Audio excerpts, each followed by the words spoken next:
नमस्कार प्यारे साथियों, मैं वी कुमार आप सभी का स्वागत करता हूं अपने यूट्यूब चैनल यूपी डीएलएड पाठशाला में।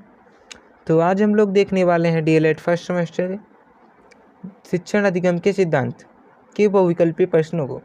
ये हमारा द्वितीय प्रश्न पत्र है, ठीक है। तो इसके हम बहुविकल्पीय क्वेश्चंस पर आज चर्चा करेंगे, जो कि हमारे प्रीवियस ईयर के क्वेश्चंस रहने वाले हैं। तो हमारा पहला क्वेश्चन है आज का कि शिक्षण पुनर्बलन की आवश्यकताओं का क्रम या कथन किसका है? वी.एफ. स्किनर का, रायबर्न का, क्लार्क का या फिर रस्क का?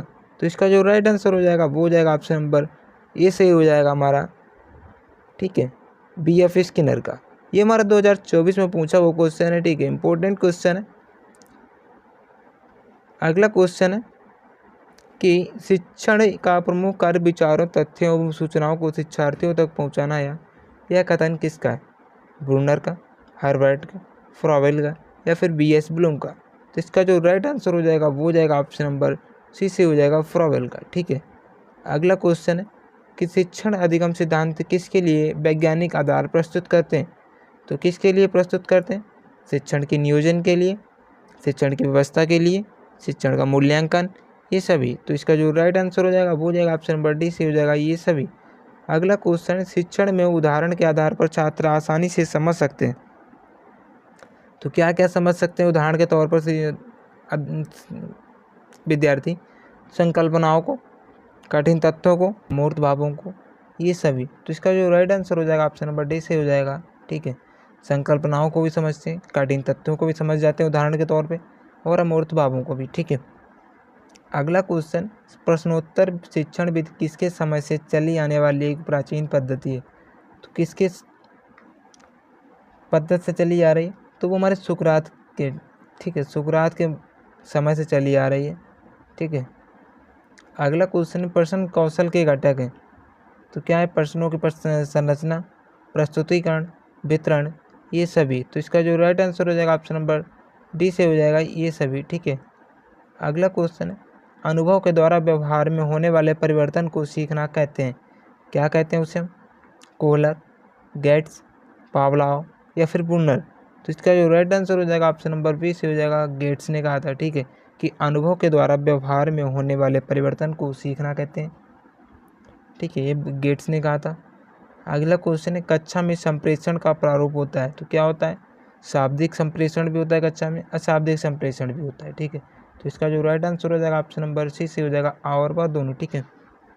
अगला क्वेश्चन, ज्ञात से अज्ञात की ओर सूत्र की ओर सबसे पहले किसने ध्यान आकर्षित किया? तो किसने किया था? ये हार्वर्ड ने किया था, ठीक है। ऑप्शन नंबर इसका बी से हो जाएगा हार्वर्ड। अगला क्वेश्चन है कि विद्यालय पर्यटन सर्वप्रथम किस शिक्षा शास्त्री की देन है? प्रोफेसर राय, रेमंड, प्लेटो या फिर पी.एन. राय? तो इसका जो राइट आंसर हो जाएगा वो हो जाएगा ऑप्शन नंबर ए से हो जाएगा, प्रोफेसर राय जो हमारे थे, उन्होंने विद्यालय पर्यटन सर्वप्रथम की शिक्षा की देन है।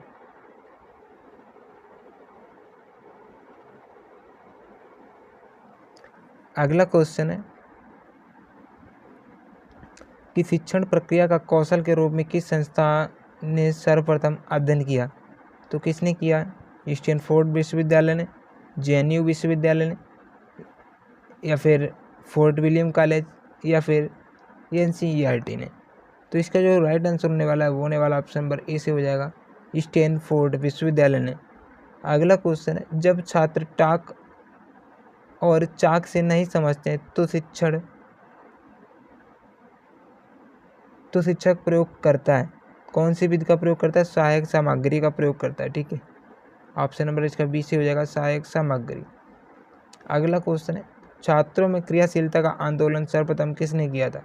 तो छात्रों में क्रियाशीलता का जो आंदोलन है सर्वप्रथम किसने किया था? वो रूसो ने किया था, ठीक है। ऑप्शन नंबर इसका ए से हो जाएगा, रूसो। शिक्षण अधिगम सामग्री का कक्षा में प्रयोग करना चाहिए, तो क्या है?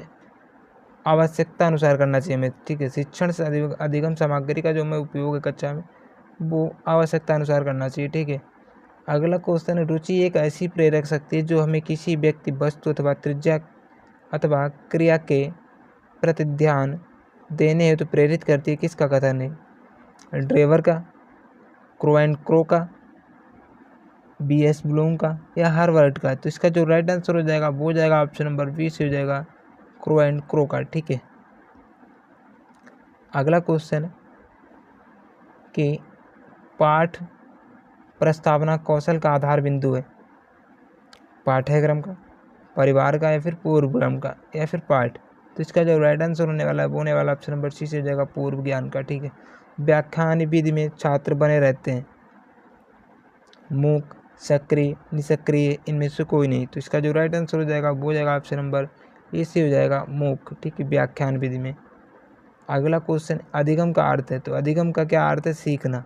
ठीक है, क्वेश्चन नंबर हमारा 19 है, कौन सा प्रकृति प्राप्त TLM नहीं है? कौन सा नहीं? मानचित्र नहीं है। ठीक है, ऑप्शन नंबर इसका 20 हो जाएगा मानचित्र।